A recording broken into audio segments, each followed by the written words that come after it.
शंख क्षेत्र पुरी रे घटी बहुत बड़ अघटन।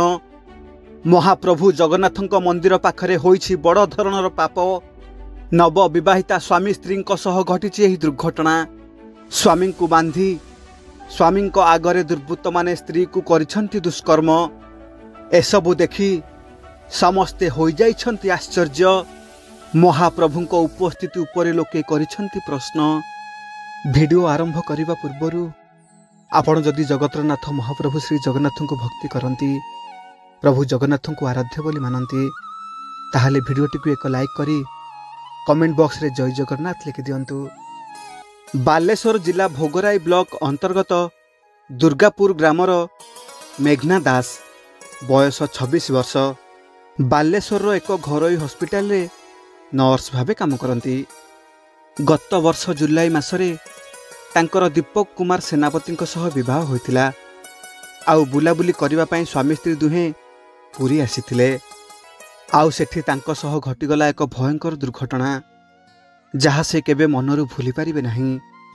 स्वामी दीपकंक सह मेघना दिन प्राय 3टा हब आसी पहुँचिले पुरी रे। दिपहर समय बहुत जोरे खरा हेउथाए, तेणु डेरी नकरी दुहे मंदिर भितर को जाई एक छाई जगार बसी पड़िले। महाप्रभु जगन्नाथ दर्शन पाई मनरे बहुत आग्रह।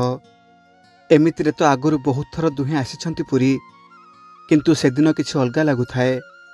विवाह पर प्रथम थर एकाठी आसिछंती दुहे, मनरे बहुत खुशी। मंदिर पहड़ खोलिले महाप्रभु को दर्शन करिवे। आउ संध्या बेले समुद्र कूल आड़े बुलाबुली करी होटेल रे रूम नहीं रात्रि रहिबे। परदिन पुणी सकाल दर्शन करी घर को फेरिबे। एभली योजना करी आसिथिले दुहे। किछि समय बसिबा परे धाड़ी रे जाई महाप्रभु को दर्शन कले। एहा परे आनंद बजार जाई दुहे अभड़ा खाइले। सेतेबेलकु प्राय संध्या हे आसिलाणी। दुहे आउ डेरी न करी बुलाबुली करिबा पई पूरी समुद्र कूल रे आसी पहुँचिले।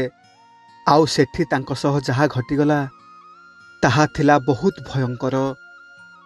दुहे किछि समय समुद्र कूल रे बुलाबुली करिबा परे टिके दूर को चली जाइतिले। सेतेबेलकु राति प्राय 9टा रु 9:30 हेबो। निछाटिया निरला जगार दुहे किछि समय बसिला परे हठात सेठी पहुँच जाइतिले किछि दुर्वृत्त। आख पाखरे केही कुआडे नथिले। दुर्वृत्त 4 जन को हठात देखी बहुत डरीगले दीपक बाबू और मेघना मैडम। कौन करिवे कौन नाई किछि भाबिबा आगरु से दुर्वृत्त माने सुना गहना जहा अछि देबाको कहिले। आउ मेघना मैडम मध्य डरी जाई पिंधिथिबा सबु सुना गहना देइदिले सेमानंकु। किंतु सेतिकरे सेमानंक मन बुझिला नहीं। सेमानंक मनरे खराब उद्देश्य थिला। आउ सेमाने मेघना मैडम को टणा उटरा कले।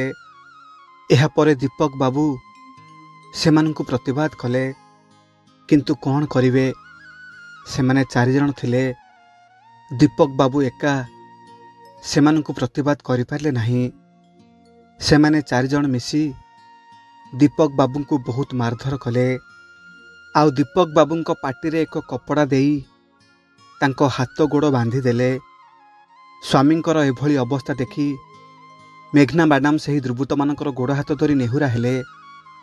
किंतु सेमाने एते निष्ठुर थिले जे तांको कथा टिके भी सुनले नहीं। शेषरे आउ किछि उपाय न पाई महाप्रभु जगन्नाथ को प्रार्थना कले मेघना मैडम। आखिरु धार धार लुह बोहि जाउथाए। स्वामी को विकल हो चाहि थांती। आउ मने मने बड़ ठाकुर को डाकु थांती। कांदी कांदी कहु थांती, हे बड़ ठाकुर, हे जगतरनाथ जगन्नाथ, मु की पाप करिथिली महाप्रभु, आमको ए की दंड देउछ। केते खुशी रे आमे 2 जन तुम दुआर को एते दूररु धाई आसीथिलु, किंतु तुमे आमको ए की विपद रे पकई दिलो महाप्रभु। मु सुनिथिली तुम दुआरे केबे कहार किछि क्षति होइनी। को भक्त केबे भी खाली हाथ रे तुम दुआरु जाइनी। काहारी आखिरे तुमे केबे लुह दियोनी। तेबे आजी आम सह काहेकि एमिति करुछ? आजी जदि आमर किछि हेइ जाए ସେଥିପାଇଁ କିଏ ଦାୟୀ ରହିବ ମହାପ୍ରଭୁ? ଆଉ କୋଉଥିପାଇଁ ତୁମେ ବଡ଼ ଠାକୁର ବୋଲେଇବ? ଯଦି ଆଜି ତୁମ ଘରେ ତୁମ ଆଗରେ ତୁମ ଭକ୍ତର ବଳାତ୍କାର ହେବ, ତୁମକୁ କିଏ ଆଉ ବଡ଼ ଠାକୁର କହିବ? କୋଟି ବସ୍ତ୍ର ଦେଇ ସେଦିନ କୁରୁସଭାରେ ତୁମେ ଦ୍ରୌପଦୀଙ୍କର ଲଜ୍ଜା ନିବାରଣ କରିଥିଲ, ତାଙ୍କ ଇଜ୍ଜତକୁ ରକ୍ଷା କରିଥିଲ।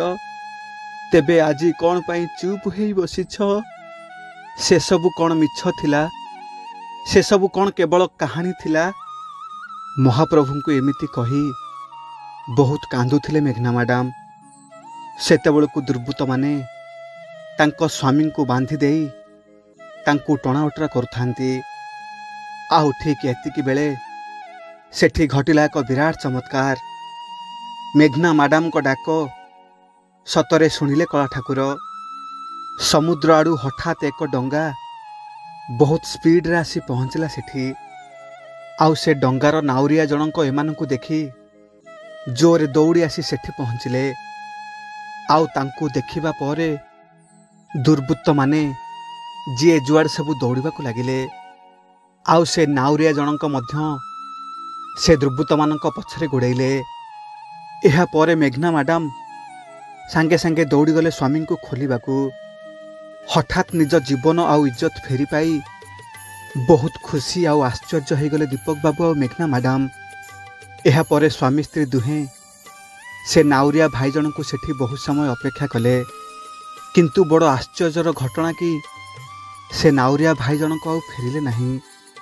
ସ୍ୱାମୀ ସ୍ତ୍ରୀ ଦୁହେଁ ପରସ୍ପର କଥା ହେଉଥାନ୍ତି, ସେ ନାଉରିଆ ଭାଇ ଜଣକ କୁଆଡ଼େ ଗଲେ? ତାଙ୍କ ସହ କିଛି ଅଘଟଣ ଘଟିଯାଇନି ତ? ଏମିତି ଭାବି ଦୁହେଁ ଦେଖିବାକୁ ଆଗକୁ ଦୌଡ଼ିଗଲେ।